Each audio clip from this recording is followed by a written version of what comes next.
yung answer ng Lord sa'yo, purihin mo yung Panginoon. So sa mga panahon na masaya ka, purihin mo yung Panginoon. Sa mga panahon na marami kang problema, purihin mo yung Panginoon. At sa panahon na marami tayo, purihin natin ang Panginoon. At sa panahon na kaunti tayo kagaya ngayon, purihin natin ang Panginoon. Sa panahon na binibigyan tayo ng Lord ng sobrang pagpapala, purihin natin ang Panginoon. Sa mga panahon na may inaalis yung Lord sa buhay natin, purihin natin yung Panginoon. At sa panahon na nag-uubig tayo sa Panginoon, purihin natin ang Panginoon. At sa mga times na kinukorek tayo ng Lord, purihin natin ang Panginoon. Dahil yung pagpupuri natin sa Panginoon ay hindi nakabase sa sitwasyon na meron tayo, hindi nakabase sa nararamdaman natin, hindi nakabase sa status ng buhay natin, at higit sa lahat, hindi nakabase sa dami ng tao nandito. Kaya naman, pwede bang sa hapon na ito, pwede bang purihin natin yung Panginoon? For the Lord gave, and the Lord has taken away. May the name of the Lord be praised. Amen. Amen. So I invite everyone, let us worship the King of Kings and the Lord of Lords. He is worthy of our praise. I encourage everyone to please open your mouth and let us sing for our God. Thank you.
you, Lord. With a grateful heart, with a song of praise, with an outstretched arm, I'll bless your name. Thank you, Lord. I just wanna thank you, Lord. Thank you, Lord. I just wanna thank you, Lord. Thank you, Lord. For all He's done to us, let us thank the Lord for all He's done in my life. You took my darkness and gave me the light. Thank you, Lord. Thank you, Lord. You took my sin and washed me. You took my sickness and healed all my pain. Thank you, Lord. Thank you, Lord. With a grateful heart, with a song of praise, with an outstretched arm, I will bless your name. Thank you, Lord. I just wanna thank you, Lord. Thank you, Lord. Thank you, Lord. I just wanna thank you, Lord. Thank you, Lord. I just wanna thank you, Lord. Thank you, Lord. I just wanna thank you, Lord. Thank you, Lord. I just wanna thank you, Lord. Thank you, Lord. This time, can we just lift our hands to God? What are you thankful for our God, to our God? Na ba ang ginawa sa iyo ng Lord this past week? The Lord has been so good to us. He has been with us. He has provided everything that we need. He has been our comfort. He has been the lover of our soul. Salamatan natin yung Panginoon. We individually thank the Lord. Yes.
Don't wait to live that long.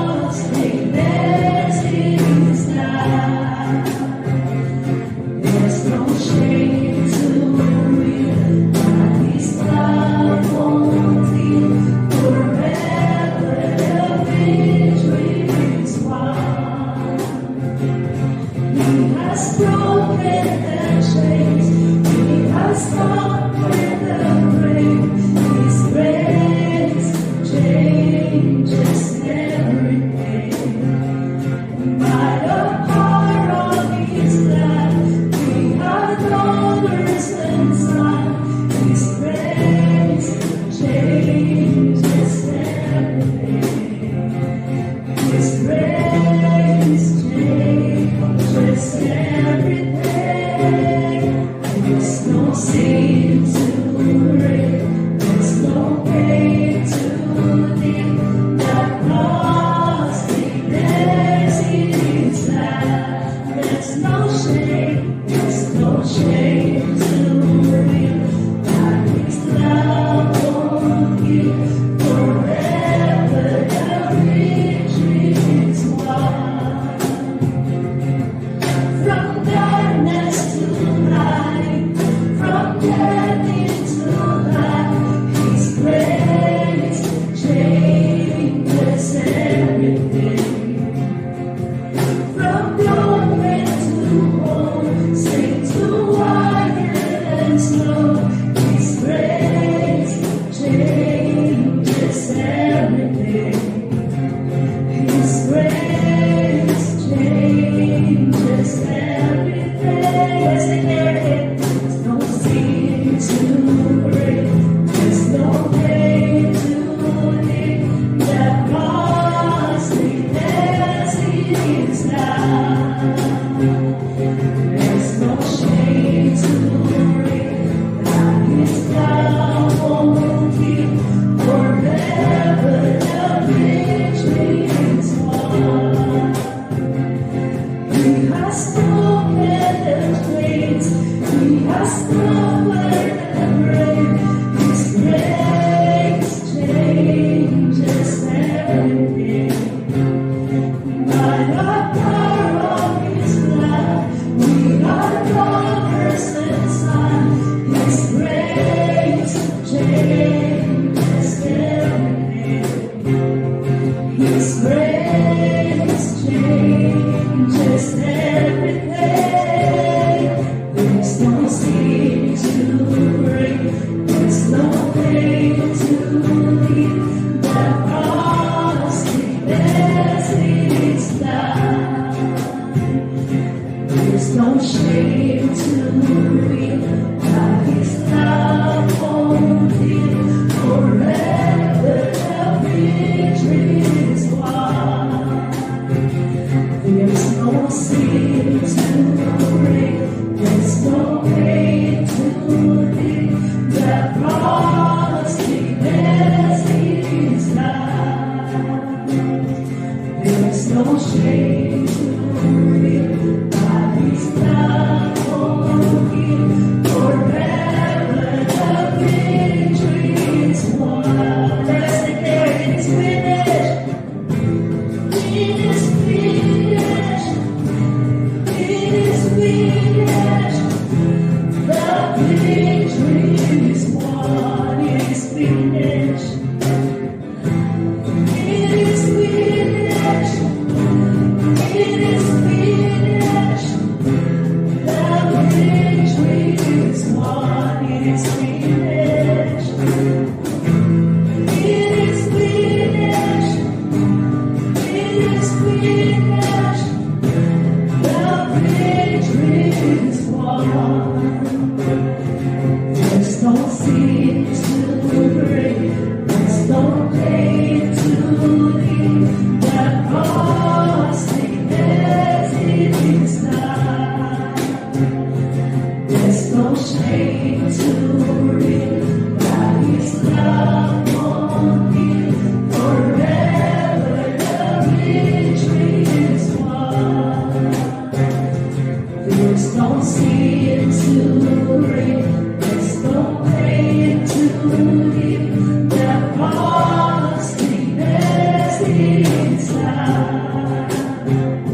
Thank you so much that we are victorious because of the blood of Jesus, Panginoon.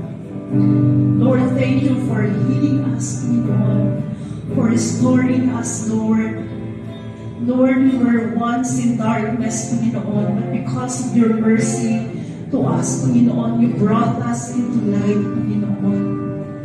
Thank you so much, Lord, for your grace, for your mercy, for your unfailing love, Panginoon.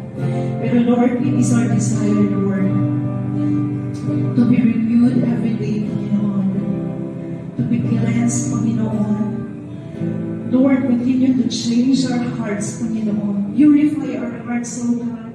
Continue to transform us to become the person that you want us to be, Panginoon. As we sing this song, let this song, let the lyrics of the song be our desire. Yes, Lord.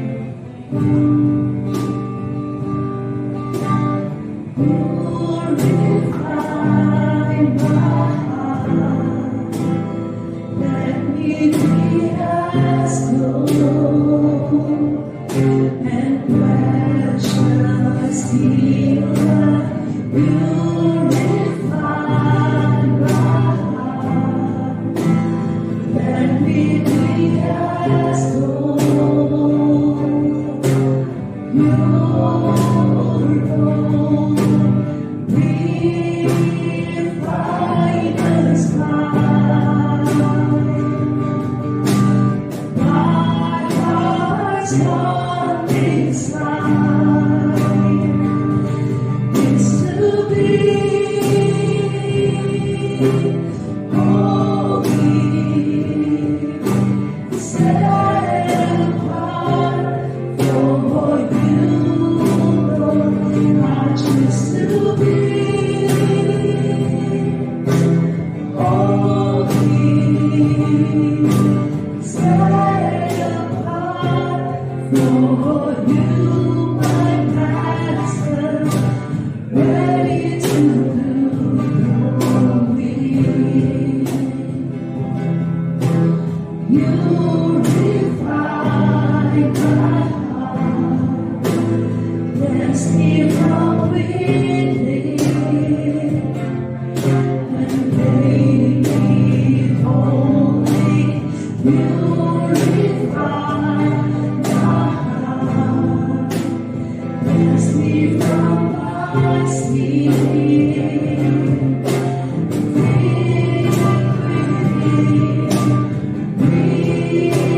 Refine us high. My heart's one desire is to be holy, set apart for you, Lord. I choose to be holy, set apart for you, my Master, ready to do your will. Purify my heart, let me be as gold and precious silver. Purify my heart, let me be as gold. Your gold.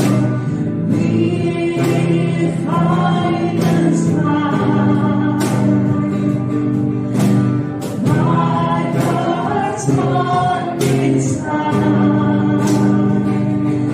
is to be holy,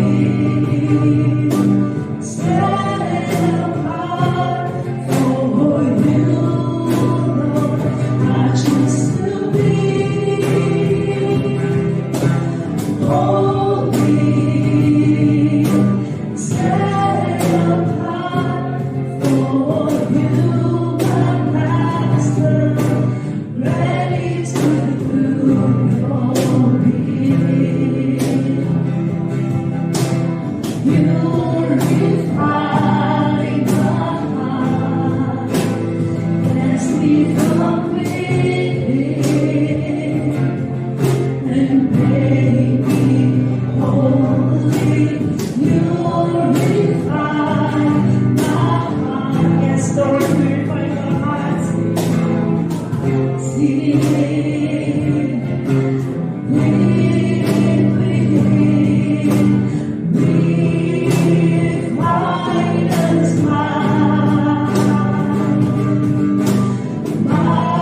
Holy Spirit, we acknowledge your presence. Holy Spirit, come, move in our midst. Continue to change our hearts. Continue to change the desires of our heart, O God. Give us the longing, Lord, to worship you, Lord, to be soaked in your presence, O God.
Spirit. Pwede mong sabihin na, Holy Spirit, I am not satisfied with my life. Kailangan kita, continue to change me, continue to change my heart, continue to change my desire. Kasi hindi ako satisfied sa buhay na meron ako today. Hindi ako satisfied sa buhay na meron ako. I want you to move in my life. I want you to change my life. Come on. Sabay-sabay tayo. Let us ask the Holy Spirit to transform us, to change us, to use us mightily.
Yan. Kaya naman sa hapon na ito, let us declare yung ating 2024 declaration. Pwede bang itaas natin yung dalawa nating kamay with conviction? Okay, today I declare that God is my portion. Whoever and whatever I am today is a fruit of His unfailing love and faithfulness in my life. I declare that God is restorer of everything that was broken in my past, and He is the owner and author of my future. I declare that God is my defender, the rock of my salvation, the anchor of my hopes, the builder of my life, and the expander of my territory.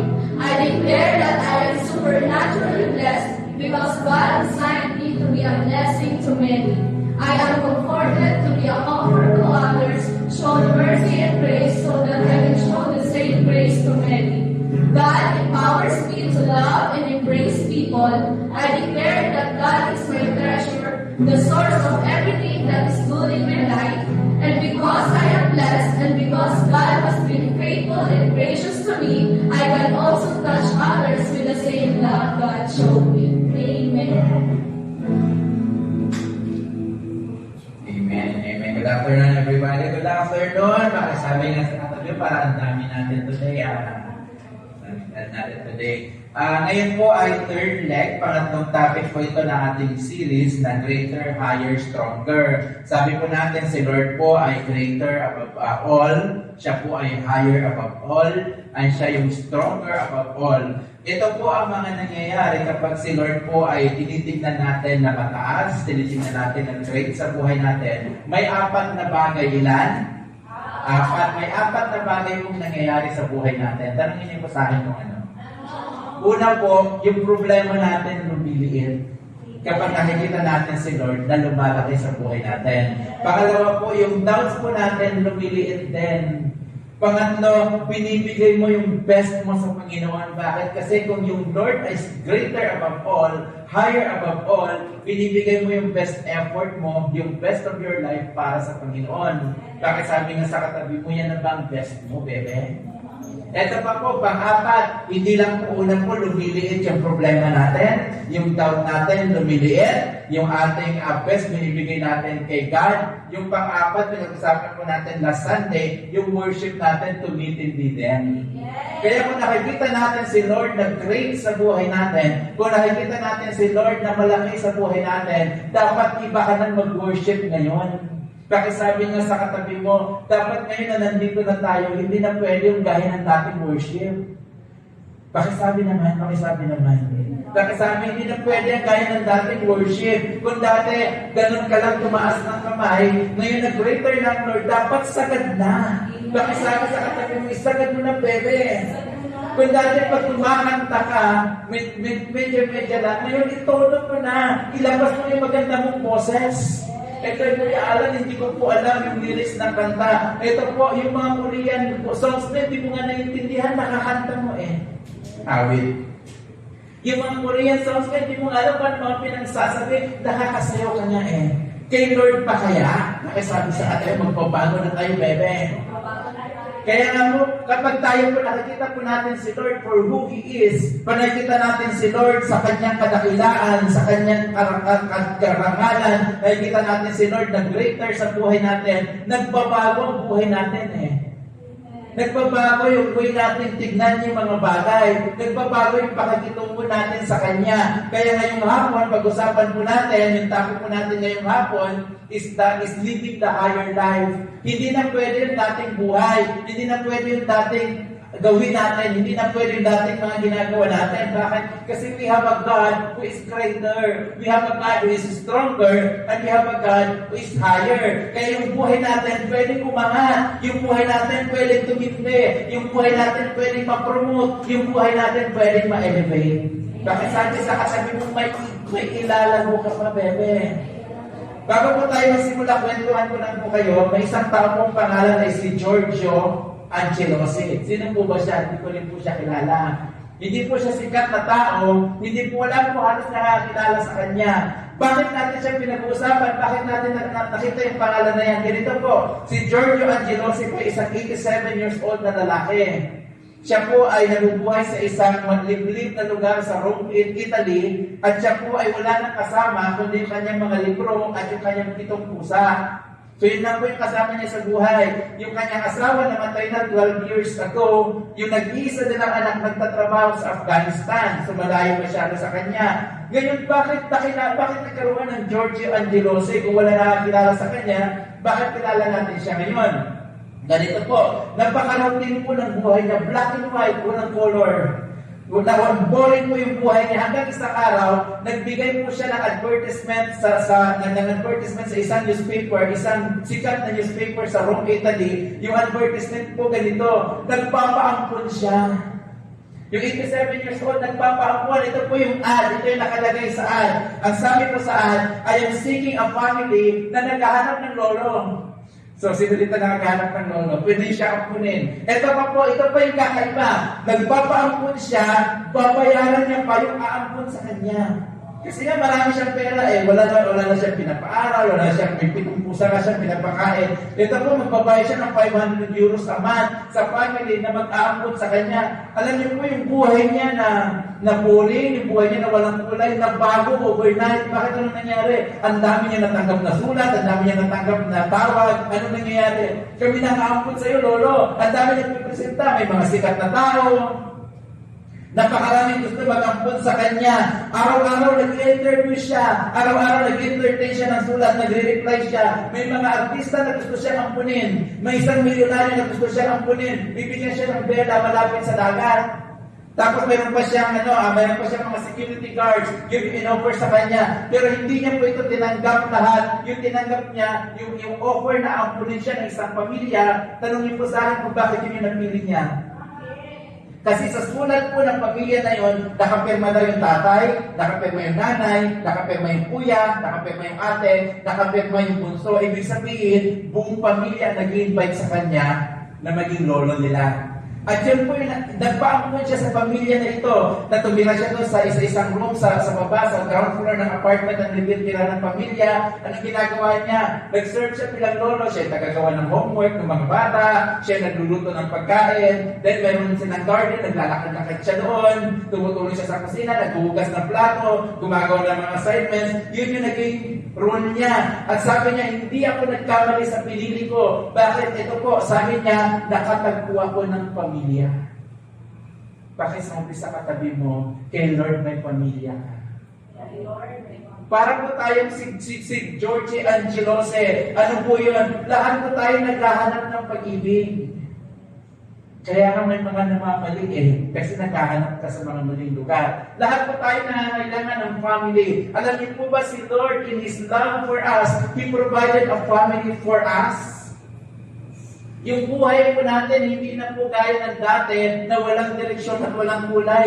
Ngayon meron na. Kaya nga po after ng series natin na Higher, Greater, Stronger, pag-usapan po natin yung next series, mag-pick up po tayo direct sa pinag-usapan natin the entire month. Ano po yun? Paano tayo magbubuhay in the light of our knowledge that our God is greater, our God is higher, our God is stronger. Kaya yung series natin pagdating ng June is uncommon. Ano po yun? Dinesign ng Lord yung buhay mo bilang hindi ordinaryo at hindi basta-basta.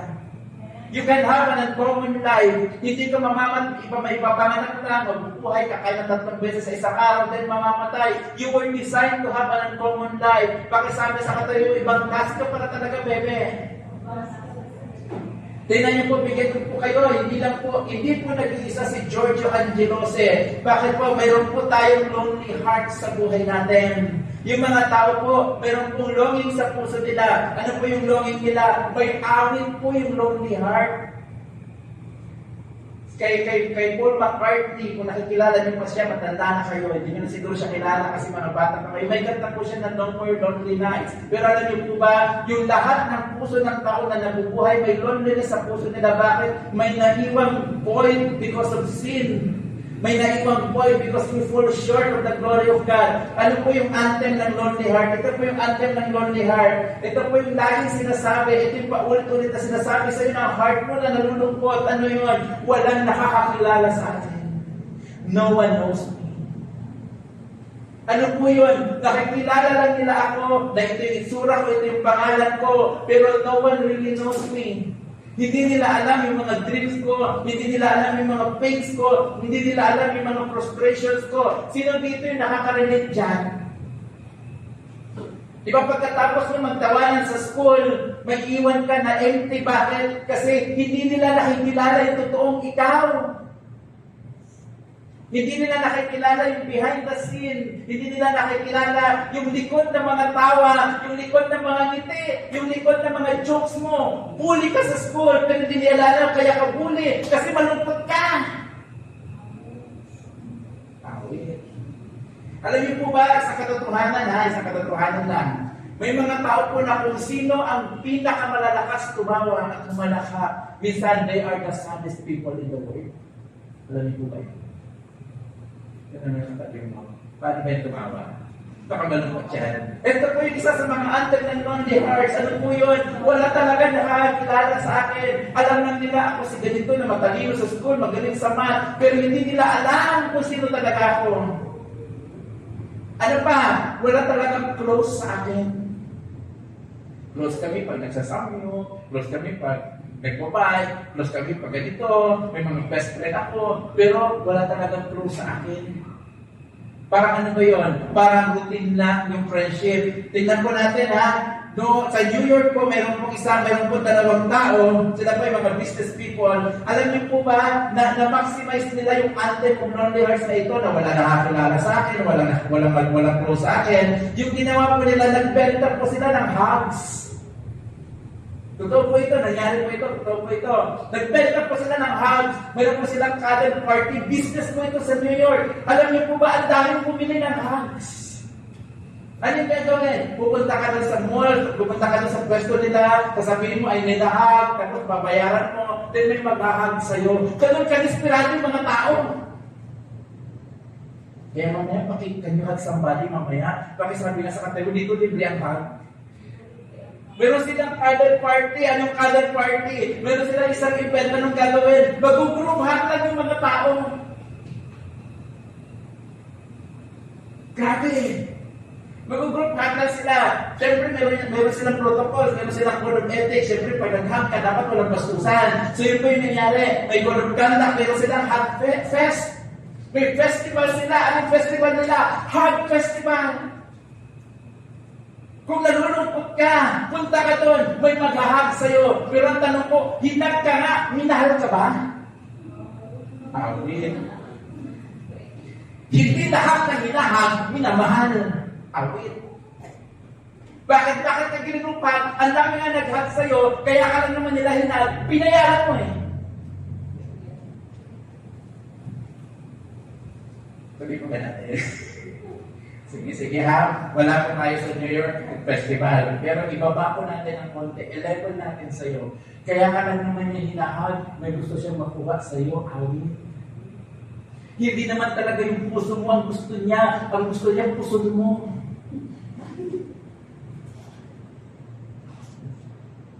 Ano po ito? Bakit po maraming naluloko? Bakit maraming na-heartbroken? Bakit maraming nasasaktan? Bakit maraming nagiging kapit? Bakit maraming nagiging number 2? Malungkot kasi ang puso ng mga tao at tinitake advantage ito ng iba para ano? Para sabihin na may nagmamahal sa'yo pero babalik ka pa rin talaga doon na ano? No one knows me, no one is near me.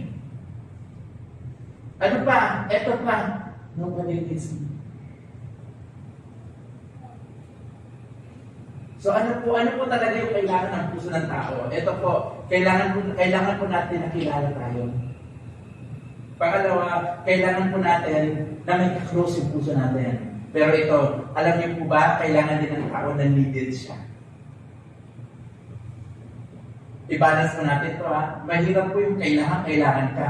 Lahat na lang nangungutang, ito yung naisip utangan. Pangit naman yun. Pero ito po ba, alam niyo po ba, it feels good to be needed. Kaya nga dito, we are communicating to you. In the church, we are communicating to you. Mag-process kayo, mag-worker kayo. Bakit? Because you are needed here. Kailangan namin yung mga talents ninyo. Kailangan namin yung ganda ng mga boses ninyo. Kailangan namin yung galing ninyo sa tech. Kailangan namin yung galing ninyo sa pag-documentation. Kailangan namin yung galing ninyo sumayaw. Pakisabi nga sa katabi, kailangan ka namin dito.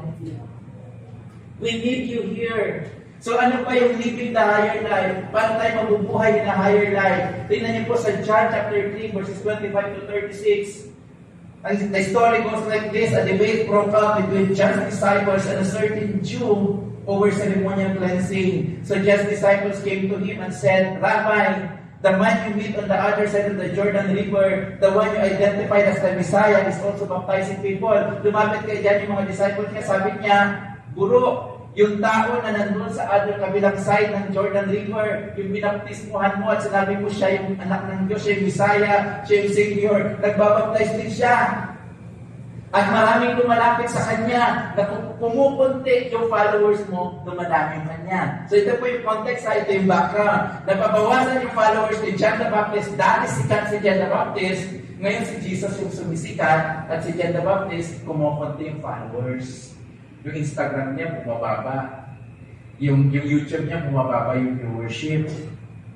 Hindi na siya nakakakuha ng monetization sa Facebook. Tinanong siya kung kailan siya nabayaran ng Facebook. Sabi niya, Your Honor, hindi ko na maalala. Sa mga hindi nakaka-relate, nahuli kayo sa balita. Ano pa po? So ito po yung reply niya. Sabi niya, no one can receive anything unless God gives it from heaven. You yourselves know how plainly I told you, I am not the Messiah. I am only here to prepare the way for Him. It is the bridegroom who marries the bride, and the bridegroom's friend is simply glad to stand with him and hear his voice. Marami po mga singles dito. Actually, kami na naman yung may asawa dito. Marami po mga singles dito, balang araw yung kaibigan ninyo, mga kaibigan ninyo, mga katabi ninyo, ikakasal yan. Sabi mo sa katabi mo, ikakasal ka yan someday. At yung iba sa inyo, kukunin best man. Di ba si Gia di kinasal? Kukunin yung best man si Vince. Ito po ang problema, minsan yung best man masyadong pabibo-bibo at pabida-bida. Awit. Sa halip na yung kinakasal, yung center of attraction, yung best man, lalo na pag feeling niya pogi siya, anong ginagawa? Siya na pabibo-bibo at pabida-bida. Lagi siya magkakaas ng mag-speak siya ng pagkahaba-haba, siya yung laging sa program, siya yung maraming sinasabi. So, ano ibig sabihin doon? Sinasabi po ng ni John the Baptist dito, hindi yung best man yung bida. Kaya siya yung best.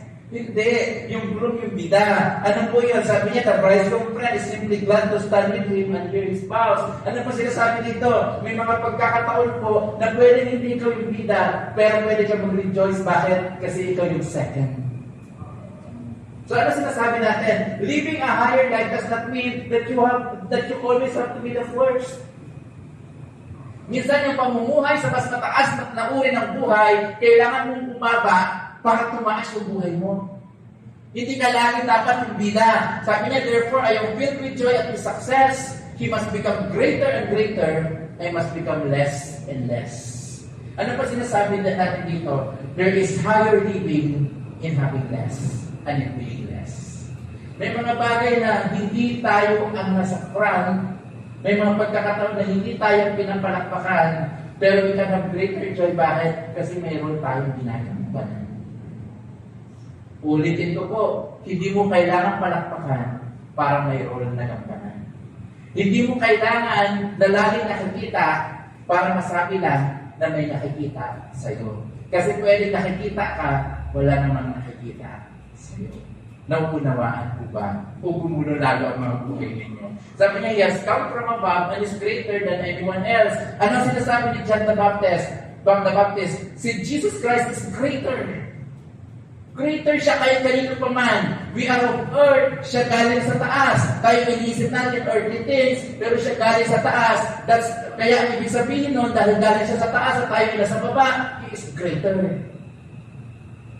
He testifies about what he has seen and heard, but how few believe what he tells them. Anyone who accepts his testimony can affirm that God is true, for he is sent by God. He speaks God's words, for God gives him Spirit without limit. The Father loves His Son and has put everything into His hands. And anyone who believes in God's Son has eternal life. Anyone who doesn't obey the Son will never experience eternal life but remain under God's angry judgment. Ano pong sinasabi natin ngayon? Ito lang pong sinasabi ni John the Baptist.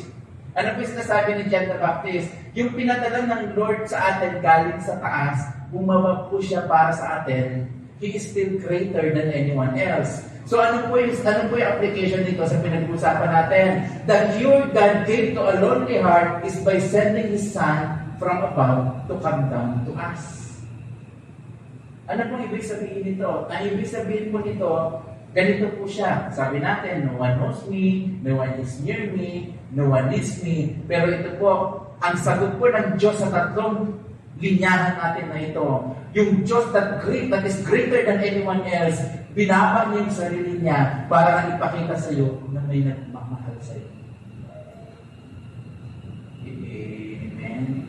For thousands of years, si Lord po, binigay niya yung voice niya sa mga tao. Pag binasa natin yung Bible from Old Testament, He gave His voice to the people. Pero ito po, gumamit siya ng messengers, gumamit siya ng prophets, pinadala niya mga teachers niya, binigyan niya yung kanyang word. Pero just to assure you that you are loved, just to be assure you that you are needed, and just to be assure you that God is near to you in the manger, hindi yung voice niya yung binigay niya. He gave Himself for you. Sarili niya yung binigay niya. Kaya hindi mo na pwede sabihin, malungkot ang puso ko. Bakit? Because no one knows me. Hindi, kilala ka ni Lord. Amen. Bakit po natin ano sineselebrate ng Christianity? Yung sineselebrate ng Christianity is the God who is greater, the God who is higher, the God who is stronger. Pinili niya na maging lower, pinili niya na maging lesser, pinili niya na maging weaker for you. In God's great gospel, He did not only send. Hindi lang siya nagpadala, He becomes. Naging siya. Yung hindi siya nagpadala ng message niya, kundi yung message naging siya. Hindi lang siya nag-look down, hindi ka lang niya tinignan. Ano nangyari? Nabuhay siya kasama mo. He lives among. He not only talks to us, hindi lang siya nangusap sa atin, He lives with us as one of us. Kaya ang sabi natin, balikan natin, the anthem of the lonely heart, no one knows me. Anong sagot ng Lord? God is with us. We are not alone. Pag sabi sa katalumili ka, nag-iisa, bebe. Kaya nga yung love ng Lord is greater than any other love. Amen. Ito pa, sabi natin, no one knows me. Ito po yung good news ko sa inyo. God is for you.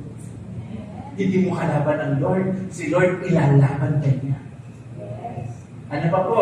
Sabi natin, no one is near me. Anong sagot ng Lord? God knows you and He is near you. Kilala ka ni Lord, hindi lang kakilala ni Lord. Close to you. Ano pa po? No one needs me. Walang nangangailangan sa akin. Anong sagot ng Lord? Yung church ng Lord, yung kingdom ni God, kailangan ka. Yung mga taong mahihirap, kailangan ka. Yung mga taong malulungkot, kailangan ka. Yung church, kailangan ka. Yung gospel, kailangan ka. Bakit sabi sa katabi mo, you are needed. How do we live the high life? How do we live the higher life? We live the higher life by fixing our minds on the realities of our new life in Christ. Ano yun? Na hindi ka nakakaya ng dati, na hindi ka love, hindi ka kailangan, na malayo ka. Yung bagong reality ngayon in your new life with Christ is that you are loved, that God is near you, and that you are needed. Kaya doon tayo tumutok. Pag feeling natin unloved tayo, i-remind natin yung sarili natin, mahal ako ni Lord, namatay siya sa cross para sa atin. Pag pakiramdam natin, wala nakakakilala sa atin, kilala ka ni Lord. In fact, lahat ng baho mo alam ni Lord, and yet minahal ka pa rin niya. Fix our eyes in the realities of our new life. Ano yun? That you are now loved, that God is near you, and that you are now needed. Di mo na kailangan pumili ng hug. Di mo na kailangan magpakampon. Bakit? Anak ka na ng Diyos. Amen. Yung inaampon, walang family yun. Pero ikaw hindi na kailangan ampunin. Bakit? You are now in the family of God. Eto, alam niyo po ba yung problema ng lonely heart kung ano? Nakafocus ka sa sarili mo. At ang solusyon para hindi ka malungkot, kung huwag kang mag-focus sa sarili mo, mag-focus ka sa Lord. Ito po, tingnan po natin. Ano po ang nangyayari sa tao ngayon, na ngayon nakita na natin yung mga bagay na ito? Dalawang senaryo po, bigyan ko po kayo ng dalawang senaryo, at then bigyan ko po kayo ng biblical senaryo. Unang senaryo, ito yung feeling natin, I can do everything. Gusto ngayon yung empowered women, gusto ngayon yung kaya kong mag-isa, kaya kong gawin lahat, I can do everything. Ano pang problema sa I can do everything? Nagpuproduce ito ng arrogance, nagdadala ito ng pride, nagdadala ito ng superiority. Ano sinasabi natin pag sinabi natin, I can do everything? Kaya ko, bakit magaling ako? Hindi ko kayo kailangan. Kaya ngayon may mga tao ayaw nila sa church, may mga tao ayaw nila na mag-Bible study, may mga tao ayaw nila mag-serve, ayaw nila mag-connect. Bakit? I can do it on my own. I do not need anybody. Ito naman yung opposite scenario. Ano to? Pareho ng extreme. Scenario number 2, I cannot do anything. Laki lang ako sa hirap, ibubo ako, ganito ako, I cannot do anything. Ano pong problema sa senaryo na ito? Ito ay senaryo ng self-defeat. Kung may mga tao namumuhay na mayabang, may mga tao naman namumuhay na tandaan. Sabi mo, mag-aral ka, hindi, bubo ako, babagsak ako, hindi mo man nag-try. Self-defeat po yan. Tingnan nyo ha, pag may self-defeat po tayo, alam nyo po ba, mas confident pa minsan yung ipis sa atin. Pero yung ipis, hindi kasali sa kainan, sumasali. Hindi kasali sa kwarto, pumapasa sa kwarto. Hindi ka damit, tumitira siya sa damitan. Mas confident mo siya sa iyo. Yung word, mas mahaba pa yung tayo niya kaysa sa iyo. Tayo, anong tingin natin sa sarili natin? Ayaw mag-bump, ayaw mag-scam. Mas okay pa na, hindi na ako pinanganan. Gagawin. Tignan niyo po yung mga drama ng mga self-defeated people. Siguro kung hindi ako pinanganak, masaya yung pamilya niyo. Siguro kung hindi ako pinanganak, masaya yung cell group niyo. Sabihin ko po sa inyo, pag wala ka dito, malungkot kami. Pag absent ka, namimiss ka namin. Kaya namimiss natin yung mga wala. Bakit? Kasi mahalaga ka. Our lives are not better without you. Our lives are better because of you. Blessing ka sa amin. Mas sumasaya kami pag nandyan ka. Kahit makulit ka, sumasaya kami sa kakulitan mo. We are better with you.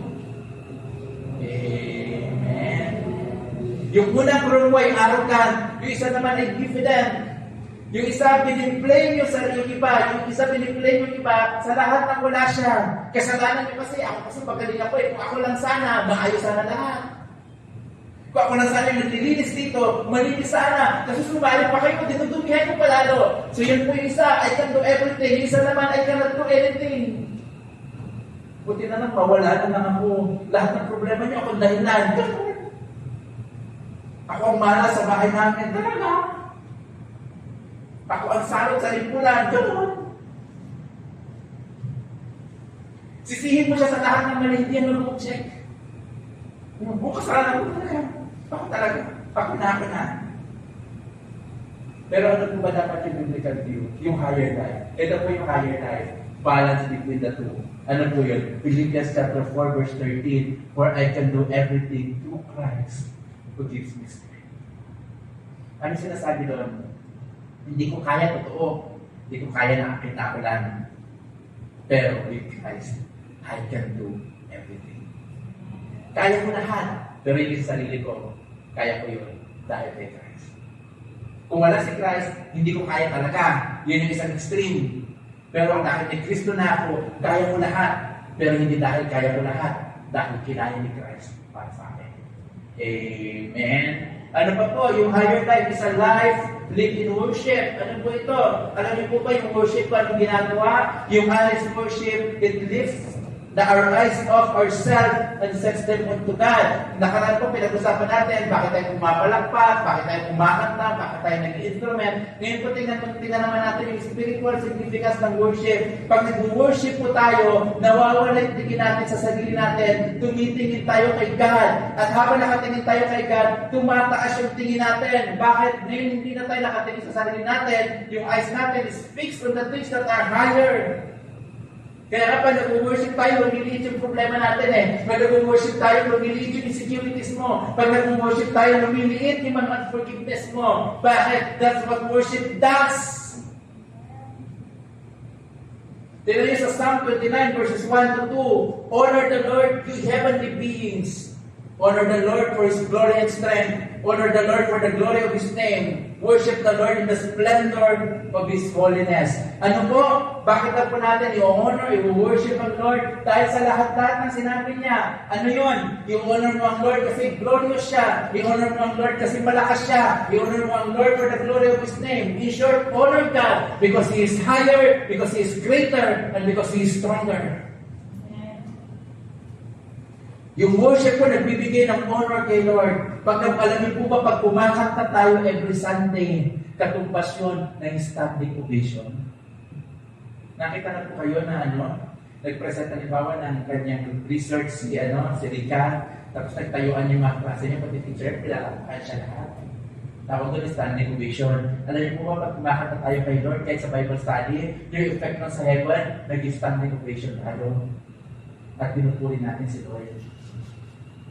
Ano pa po? Yung worship po hindi nagtatapos dito. Worship can happen every day, in every day. Dito po, we worship God with our songs. Simula bukas hanggang sa Sabado, we worship God with our strengths. Ano po ibig sabihin nun? Yung worship po hindi nagtatapos sa awit. Yung worship hindi nagtatapos sa gitara. Yung worship hindi nagtatapos sa beatbox. Yung worship hindi nagtatapos sa palakpak. Yung worship hindi nagtatapos sa pagtataas ng kamay. Kung ginagawa mo para kay Lord, nag-uurong ka sa bahay ninyo, that is worship. Nag-aaral ka for the glory of God, that is worship. Again, every Sunday we worship God with our songs, but every Mondays and Saturdays we worship God with our strengths. Bakit worship can happen every day? Tignan niyo po yung Romans chapter 12 verses 1 to 2. So here's what I want you to do. Sa tulong ng Lord, God help with you. Take your everyday. And yung everyday, your ordinary lives. Yung buhay mo na tingin mo ay boring. Pagpasok na naman sa school, pagkalita na naman iba, tatawag na naman sa recitation, mag-exam na naman, nakalimutan ang mental plan, di walang maisagot, pag-uwi sa bahay, si sermonan, bakit di pa nakaluto, di nakalaba, di nakasain. Ito di ba yung ordinary lang natin? Sakay ka ng jeep, malilate ka na nga, nagpa-gasolina ka. Sabi ng girlfriend ako, malilate na yata si Angela, kawawa naman. Ay, makapagpagasolina naman muna. Huwag kayo yung ordinary eksena natin. Uwi ka na, inutusan ka pa ng teacher. Dami na assignment, yung minor subject nyo, nagbigay pa ng pagkadami namin dagdag. This is your ordinary life. Pag wala ka ng data, nagpa-project pa, mag-video daw, i-upload daw sa data kung saan-saan. This is your ordinary life. Pag napagod ka naman sa school, kulang ka naman sa tulog, 3 araw na lang, nakulang sa tulog, pakikita mo na si Lord. Ano nangyay tapos, napagalitan ka pa ng nanay mo, bakit tulala ka, ipuyat na eh. Baka magaya ka lang. Nakahit 3 days na pala tulog. This is your ordinary life. Pero alam niyo po, yung ordinary life can become extraordinary. Paano? Pag ginawa mo para sa Lord. Ano yung ordinary life mo? Iba't patulog mo. Yung 10 oras, 12 oras ka natutulog. Isip na lahat sa bahay mo, tulog ka pa. Pero hindi po ba pati pagtulog pwede maging worship? Kailan yun? Kapag halimbawa, ino-offer mo siya sa Lord. Lord, salamat sa pahinga. Salamat pwede ako matulog ng mahimbing. Bakit? Kasi ikay nagbibigay ng rest. Alam niyo po ba pati yung pagkain pwede maging worship sa Lord? Sa anong paraan? Kapag binu-worship mo ang Lord dahil sa provision sa pagkain na binibigay niya sa iyo. Yung pagpasok mo sa school, pwede maging worship sa Lord. Para pag pinupuri mo siya at pinapasalamatan mo siya, na Lord, kahit mapagod, kahit 3 araw na akong puyat, kahit hindi ko na po maalala yung honor, yung pangalan ko at kung saan ako nakatira dahil sa pagod. Pero inu-worship kita, bakit? Kasi yung maraming hindi nakapag-aral, ako nakapag-aral. Yung walking around mo, pwede maging worship. Paano? Kapag sinasabi mo sa Lord, Lord, salamat, may lakas pa akong maglakad. Yung iba, marami ng doubt, hindi na makalakad. That can be worship. Ito ang ginagawa ng worship. Sabi natin kanina, 2 senaryo. Yung isa, I can do all things. Yung isa naman, I can do nothing. Ito po yung worship. Yung worship, yung I can do nothing. Yung I can do all things. Hinahambal ng worship. Ipinapapa. Pero yung I cannot do anything naman, itinataas naman niya. Then nandiyo sa 1 Chronicles chapter 29 verses 12 to 15. Para ito sa mga mayayaman.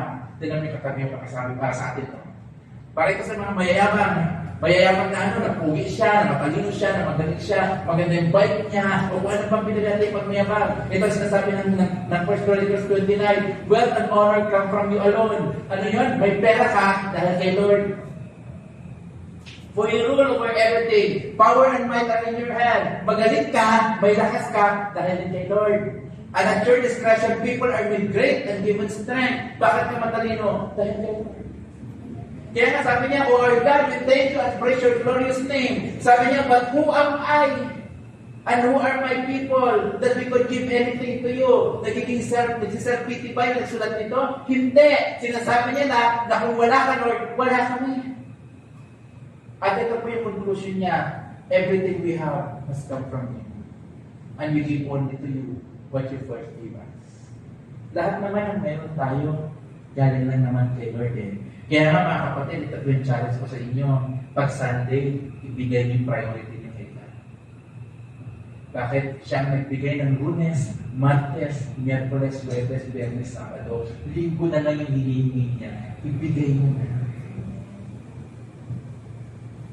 Nagbigay na siya ng 6 na araw. Gawin niyo na yung assignment niyo sa 6 na araw. Gawin niyo na yung trabaho niyo sa 6 na araw. Gawin niyo na yung pahinga niyo pa sa 6 na araw. Pagdating ng linggo, pwede ba? Ibigay niyo na kay Lord. Amen. Bakit? Binapalit lang natin kita yung galit sa Kanya. Mga kapatid, that is worship. Sabi niyo, we are here only for a moment. visitors and strangers in the land as our ancestors were before us. Our days on earth are like a passing shadow. God so soon, without a trace. Ito po yung ginagawa ng worship. Worship makes us acknowledge that wealth, honor, and everything that we have ay galing lahat sa Panginoon. Tanungin ko po kayo, sino ba totoong mayaman? Yung maraming pera? Yan ba yung totoong mayaman? Tingnan po natin hanapin po natin yung sagot sa Biblia. 1 Timothy chapter 6 verses 17 to 19. Teach those who are rich in this world not to be proud and not to trust in their money, which is so unreliable. Their trust should be in God, who richly gives us all we need for our enjoyment. Alam niyo po ba na maraming mga tao, maraming pera, hindi nila na-enjoy? Bigyan ko po kayo ng taong totoong mayaman. At bigyan ko po kayo ng taong totoong mahirap. Ito po maraming mga tao na sobrang hirap nila ang meron na sila pera. Ay, ganun ba yun? Oo, pera lang ang meron sila, kaya mahirap sila. Ito, bigyan ko kayo ng taong mahirap, pero maraming pera. Anong taong mahirap? Ang ganda ng kotse niya, hindi naman magamit. Bakit? Baka madumihan. Baka magasgasan. Baka matanggal yung pintura. Baka mapulanan. Baka maputikan. Ito, bigyan ko kayo ng isang tao na mayaman, na mayaman sa pera, pero totoong mahirap. Mayaman sa pera, pero totoong mahirap. Ano yun? Meron nga siyang pera, pero takot naman siya lumabas. Bakit? Baka mahula. May bahay nga siyang maganda, hindi naman pwedeng dalawin ng mga friends niya. Bakit? Madudumi ang paa. Madudumihan ang sarili namin. Mayaman ba yun? Hindi. Mahirap yun. Yung taong mahirap, kahit maraming pera, yung taong ganito, halos ayaw kumain. Bakit? Kasi sayang, isasave pa. So, sino totoong mayaman? Tingnan natin yung totoong mayaman daw, yung nagtatrust kay God, who richly give us all we need for our enjoyment. Yung totoong mayaman, yung ganito, binibigyan ng Lord, pwedeng sapat, pwedeng kulang, pwedeng sobra, pero lahat ng binibigyan ng Lord, nai-enjoy. Sabi sa katayo, mayaman ka pala. Ano po yung totoong mayaman? Yung kahit barbecue ng banana, yun lang yung kinakain, tuwang-tuwa.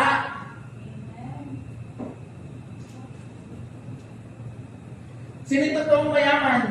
Yung totoong mayaman, kahit kanin lang at galunggong ang ulam o kangkong lang at pabuong ang ulam, enjoy na enjoy, bakit blessing yun ni Lord? Sino yung totoong mahirap? Yung totoong mahirap, mga steak na libo-libo yung pagkain, hindi pa rin masaya. Bakit? Kasi ulam pa. Sino yung totoong mayaman? Sabi niya Apostle Paul, ito yung mga mayayaman, sabihin ninyo, to use their money to do good. Alam niyo po ba, yung totoong yaman wala sa pera. May mga kilala po kami na halos walang-wala. Pero pag nagpakain, yung generosity nila, pag tumulong sa iba, sobra. They should be rich in good works and be generous to those in need. Always being ready to share with others. Sino na yung totoong mayaman? Yung totoong mayaman, hindi maraming resources. Yung totoong mayaman, yung generous. By doing this, they will be storing up their treasures as a good foundation for the future so that they may experience true life. Ano pa sinasabi ng verse dito? May mga tao, marami silang pera, but they are not experiencing true life. Pero yung totoong mayaman ganito. Yung totoong mayaman kung anong binibigay ng Lord sa'yo, gamitin mo ng maayos, enjoy mo, i-bless mo sa iba so that you will experience true life. Baka sabi nga sa katabi mo, mayaman ka pala. Ano po kayo Di ba may mga klase kayo mga rich kid? At may mga klase kayo mga rich kid na ni bukod Diyos hindi kayo nalibre. Pero may mga klase kayo na konti-konti lang yung baon nila. Pero lagi kayo nalilibre ng tuon na tag 10 pesos. Tanungin ko kayo, sino ang mas mayaman sa kanila? Yung nalilibre ng tuon. Sabi ng Bible. Kaya kung sabi sa katabi mo, mayaman ka pala. Bakit? Yung totoong mayaman ganito, yung totoong mayaman is blessed to be a blessing. Mga kapatid, kung napansin po ninyo, lahat ng pinag-usapan natin simula January hanggang June, lahat ito nakasama rin sa ating declaration na dinideclare natin kasama si Ate Marge every time na natatapos yung worship. Sabi natin doon, because I am blessed, I will be a blessing to others. Bakit? Yung totoong mayaman sa kingdom ng Lord, yung totoong blessed sa kingdom ng Lord, ay will be blessed. Kaya nga yung worship, sa mga pagkataas at tingin sa sarili, pag nag-worship sila, bumababa. Bakit? Nakikita nila si Lord as higher and greater. Ano pa po? Para naman sa mga bababa at tingin sa sarili, alam niyo po ba, at some point in our lives, dalawa ito nangyayari sa atin. At sampulan ko kayo, may mga times na ang taas ng score mo sa research. Ang ganda ng pag-defend mo sa research mo, proud na proud ka sa sarili mo, galing-galing mo talaga. Tapos nag-exam, bumagsak ka, pag-book ko talaga. So ano yun? Magaling ka ba talaga o buo? Pareho ka, pastor. Kaya kailangan natin pareho yung worship. Bakit kapag magaling ka, ibabalance ka ng worship. Pero kapag pilit mo naman ang bubo mo, iaangat ka naman ng worship. Tinan po ninyo sa Psalm 27 verse 10 at verse 13, even if my father and mother abandon me, the Lord will hold me close. Kahit iwanan pa ako ng nanay at tatay ko, si Lord hindi niya ako iiwan. Hindi na niya ako basta hindi iiwan. Yakapin na niya. Kaya nga mga kapatid, walang dahilan para maging malungkot pa ang puso natin. Magkaiba po yung lungkot na normal na lungkot sa yung malungkot yung heart. Kasi po yung malungkot yung heart, ito po yung nagkukos madalas ng depression. Pwede bang pagod ka pero hindi ka stress? Pwede. Sampulan ko po kayo kung paano nyo malalaman yung pagod na hindi stress saka yung stress na hindi pagod. Ito po yung pagod na hindi stress. Pag pagod ka at hindi ka stress, ipahinga mo at itulog mo na, pagising mo okay ka na. Pero yung pagod ka dahil stress ka, kahit anong tulog, kahit anong kain, kahit 2 araw na natutulog, pagising mo pagod ka pa rin, ang tawag ng stress. Pero ito pa, mas malaking problema. May mga makakapal ang mukha na hindi na mapagod. Stress pa. Amin. Tingnan po sa verse 13 ng Psalm 27, yet I am confident that I will see the Lord's goodness while I am here in the land of the living. Bakit po? Sinasabi po ng Bible dito, may tatay ka sa langit. At yung tatay mo sa langit, habang nabubuhay ka pa, ipibless ka niya. Ipapakita niya yung goodness niya sa iyo. Kaya nga sabi ni Max Lucado, worship adjust us. Yung mga holy, yung mga mayabang, binababa, ina-adjust yung chin. Pero yung mga ganon, tinutuloy naman ang buhay. In short, sa worship po, natututo tayo na mabuhay ng tama at lumaan ng tama. So how do we live a higher life? Ito po, by fixing our eyes on God who is higher, on a God who is greater, on God who is stronger than anyone and anything. Ganun po mabuhay in a higher way of life.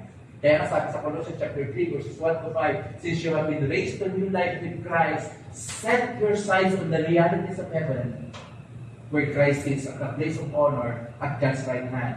Think about the things of heaven, not the things of earth. For you died to this life, and your real life is hidden with Christ in God. And when Christ, who is your life, is revealed to the whole world, you will share in all His glory. Ano po sinasabi ng Bible dito? Ano po sinasabi sa atin ni Apostle Paul? Alam niyo po ba kung ano po yung kalaban ng faith?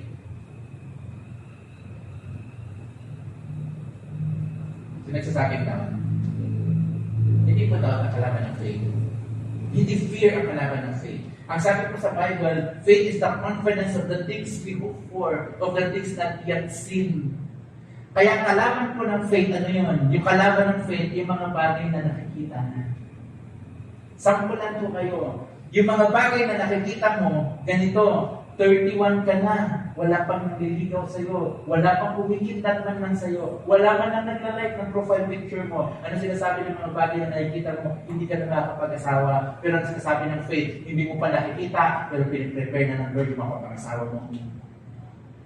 Anong sinasabi ng mga bagay na nakikita mo? Ang dami mo nang inaplayan, wala pang tumatawag, yun yung nakikita mo. Pero ito yung mga sinasabi na hindi mo pa nakikita, ang Lord ang magbibigay ng best word para sa iyo. Ano yung sinasabi ng mga bagay na nakikita mo, away ng away sa bahay ninyo? Parang laging may boxing.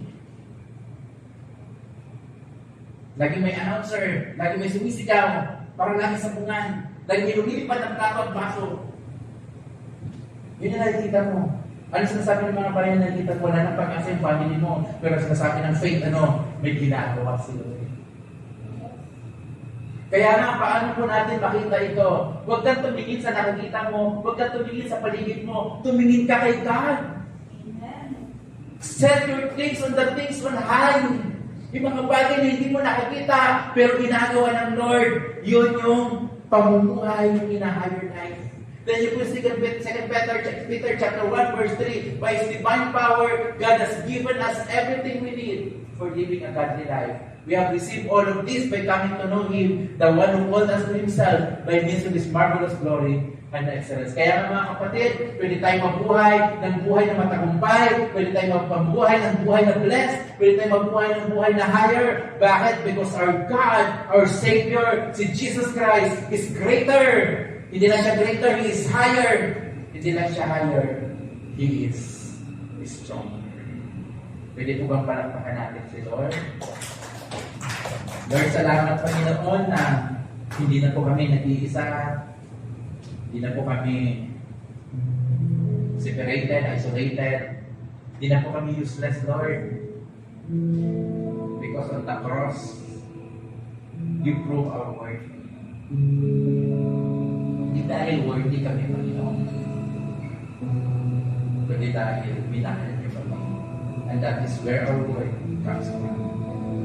Salamat, Lord, that we are loved, we are a family, we have a purpose, and we have a future. Thank you for your church, yung family na binigay niyo sa amin, Panginoon. That we can live a life that is pleasing to you, through your church, and through your people. In Jesus' name, Lord.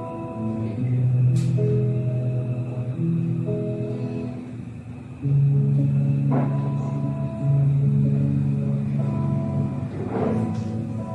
Yan po ang bawat isa na tumayo na tayo. As a response, let us worship God. Pwede bang kantahin natin yung song na to with full conviction, with confidence that we are victorious in Jesus.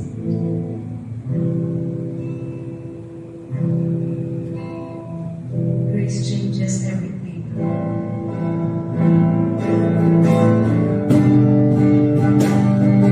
There's no sin to break, there's no pain to live.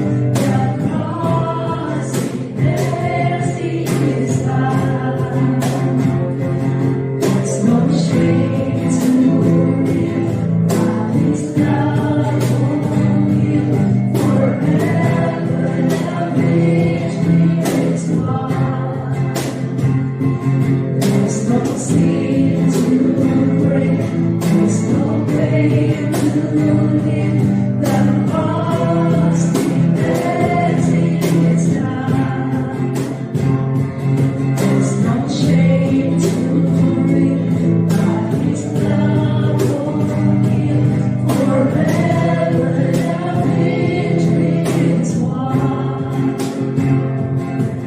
From darkness to light, from darkness to light, His grace changes.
sa mga nais po na magbigay, lapit lang po kayo dyan. Nandyan po yung basket.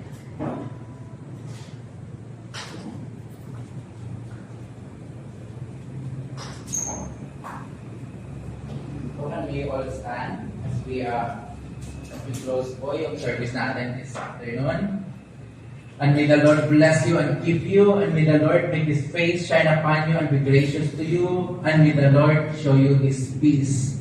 In the name of the Father, you are supernaturally and abundantly blessed. In the name of our Lord Jesus Christ, you are blessed to be a blessing. You are strengthened and empowered by God. In the name of the Holy Spirit, you are more than conquerors.